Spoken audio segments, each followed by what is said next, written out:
The ruined city of Vayara seemed endless, a labyrinth of collapsed towers, scorched streets, and smoking craters.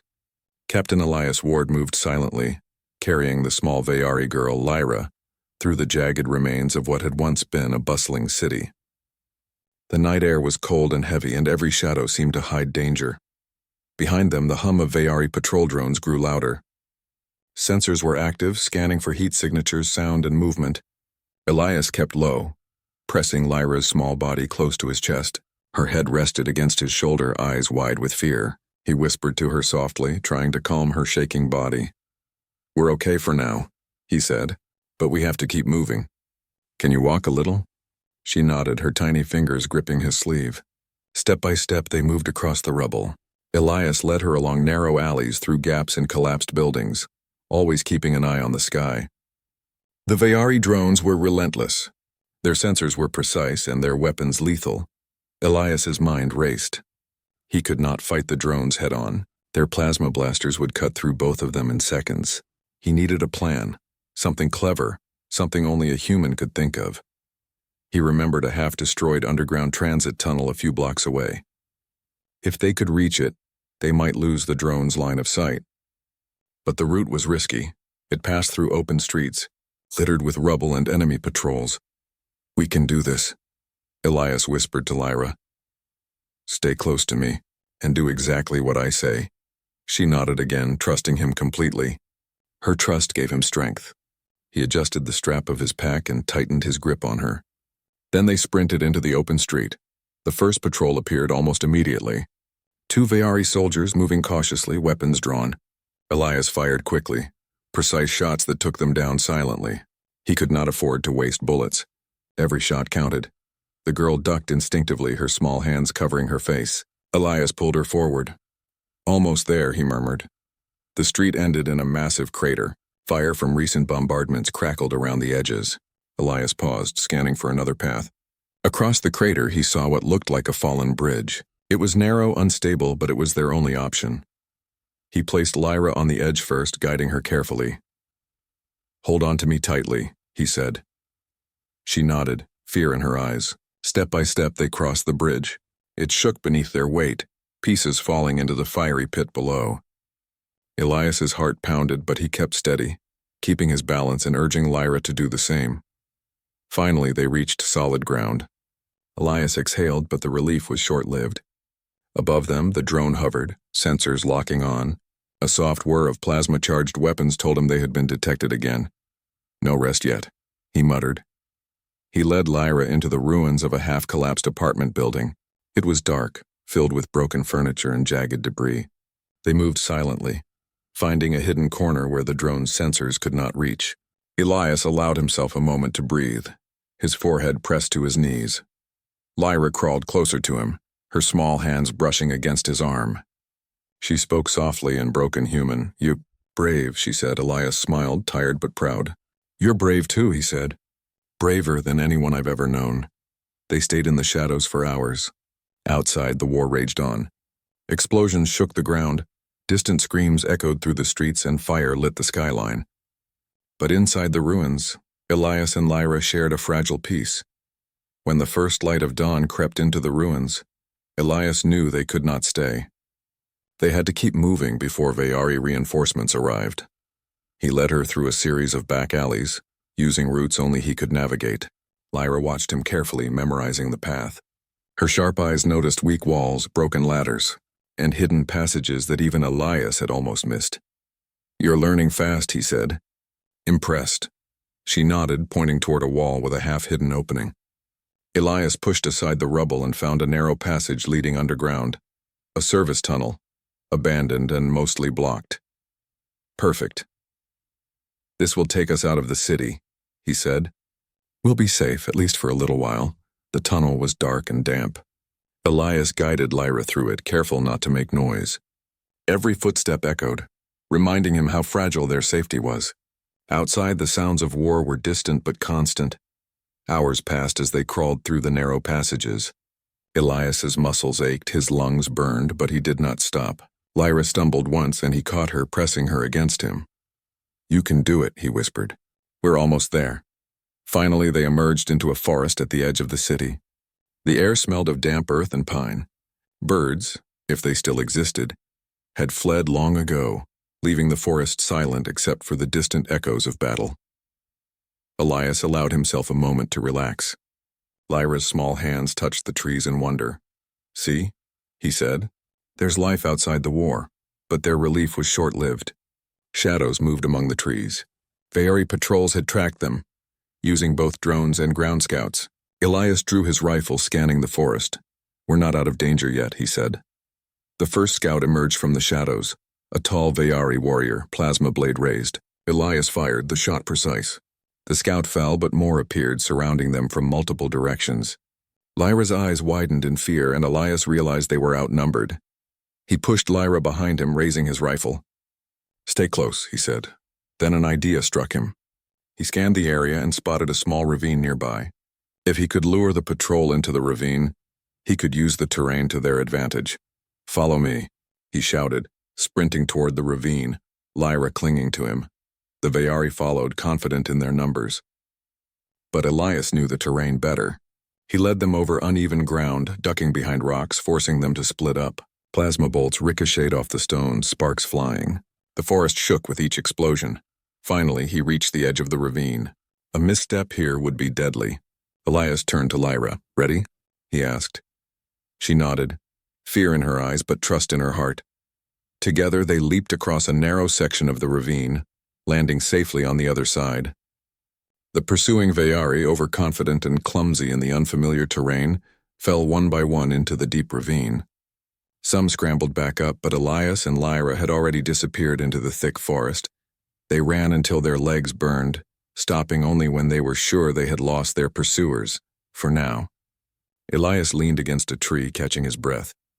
Lyra sat beside him, exhausted but safe. "You're amazing," she whispered. Elias smiled, though he was weary. "We're a team," he said, "and teams look out for each other." He looked up at the sky. The sun was rising over the horizon, casting a golden light over the forest. For the first time in a long while, Elias allowed himself a small measure of hope, but he knew better than to let his guard down.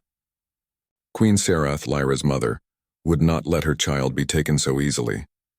The pursuit was only beginning, and the choices he had made would have consequences he could not yet imagine. Still, he held the child close. Whatever lay ahead, he knew one thing clearly. He would protect her with his life.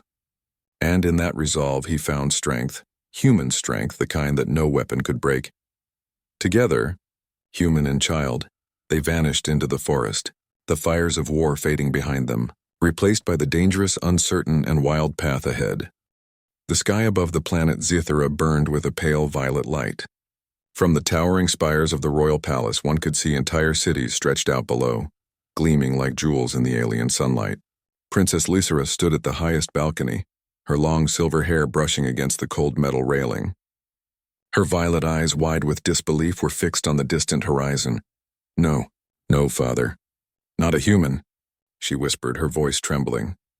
Inside the grand hall of the palace, King Thalor's voice boomed with authority. The echoes of the announcement had reached every corner of the court.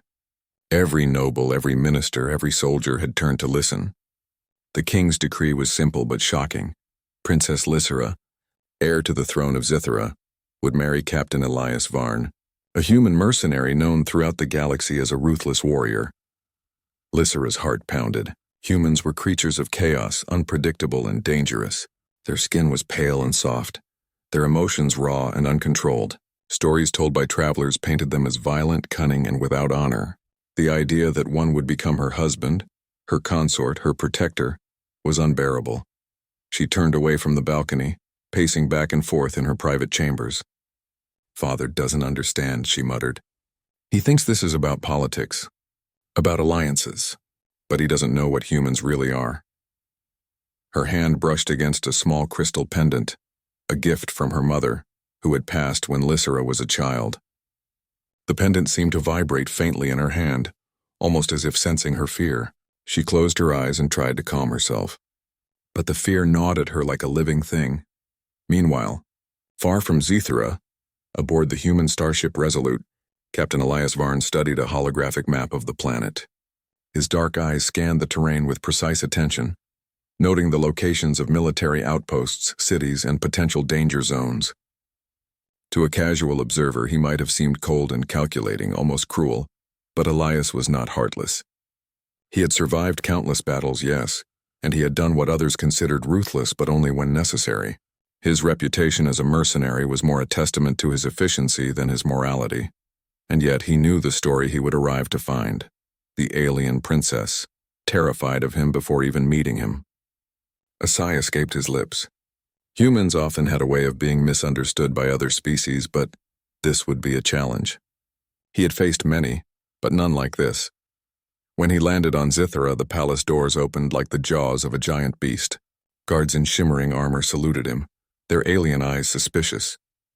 They whispered among themselves about the human who had survived impossible odds, the one who had commanded fleets with ruthless precision. Elias, as always, remained calm. His reputation preceded him, but he did not care for titles or fear. Princess Lysera first saw him in the Grand Hall, standing taller than any human she had imagined. His posture was perfect, disciplined. His dark uniform gleamed, decorated with metals she could not even begin to understand. Her first instinct was to recoil. The humans she had heard of were loud, aggressive, and reckless. This one was silent, almost like a predator waiting for its prey. And yet, there was something in his eyes that she did not expect. A sharp intelligence, yes, but also a calm that felt alien to her people. He did not raise his voice, he did not flaunt his power, and his gaze held no malice. "Princess Lysera," Elias said, his voice deep, but not unkind. "It is an honor to meet you. I hope we can work together to secure peace for your planet." Lysera felt a flutter in her chest. He spoke politely. He bowed slightly, respecting her space. And yet fear twisted inside her. How could a human, any human, be trusted? King Thelor's voice broke the moment. "This alliance is necessary. Your marriage will unite Zithara and the human fleets. Our enemies will think twice before challenging us. Captain Varn is not cruel without reason. He will protect you and our people." Lysera's eyes narrowed. "And if he doesn't?" she asked almost bitterly. "If he decides I am just a pawn in his game?" The hall grew silent. None of the ministers dared answer, but Elias stepped forward, his gaze steady. "I'm not here to play games," he said. "I do not seek power over you, princess. My duty is to protect life, yours and your people's. I will not act out of cruelty, but I will act when necessary. You will see in time that humans can be disciplined, even honorable." Lysera's heart raced. His words were calm, almost soothing, but they did not erase the fear. Humans had killed entire colonies. They had fought wars without mercy. Could she really trust him? Days passed, and Lysera watched Elias from a distance. She noticed how he studied the palace, noting escape routes, guard rotations, and potential threats. Unlike other humans she had heard about, he did not attack recklessly. He planned. He observed. He respected the rules of engagement even in a foreign world. Her fear remained, but curiosity began to take root. Why would a human be so careful, so precise, yet so respectful? She decided to test him in small ways. She asked subtle questions about his past, about human ways, about battles he had fought. Each time, Elias answered truthfully, without exaggeration or bravado. He spoke of humans with pride but not arrogance, of courage tempered with restraint. One evening, as the twin moons rose over the palace, Lysera overheard a conversation in the courtyard. Aliens whispered to one another, calling Elias a predator, a human with no honor. Lysera's eyes narrowed. Were they right? Or had she been taught to fear a species she did not understand? Her curiosity drove her to follow Elias during a training exercise. He moved with the grace of a seasoned warrior, faster and more precise than any alien soldier she had ever seen. His strikes were powerful but measured. He incapacitated his opponents without unnecessary harm. Lysera's fear wavered, replaced by awe. Could a human so feared, so maligned, be a hero? That night, Lysera returned to her chambers, her mind racing. Her hand touched the crystal pendant again. She whispered almost to herself, Perhaps not all humans are the monsters I imagined." But doubt remained. Fear lingered like a shadow. She did not yet trust him, could not yet imagine standing beside him as her partner, her protector, her husband. And deep inside, she knew the challenges ahead would test her beliefs, her courage, and the very idea of what it meant to be human. Outside, the stars stretched endlessly. Somewhere among them, humans fought, explored, and survived. Somewhere, Captain Elias Varn prepared for his first night on Zithera. He did not yet know the princess's fear, but he would soon discover it.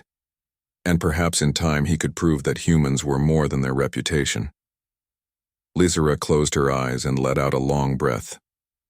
The future was uncertain, the danger real, but for the first time she allowed a flicker of hope. Perhaps, just perhaps, the human was not her enemy, and so the stage was set. A princess afraid of a human misunderstood by an alien world, 2 lives about to collide, 2 cultures about to meet, and a galaxy watching, waiting for the first sparks of something extraordinary.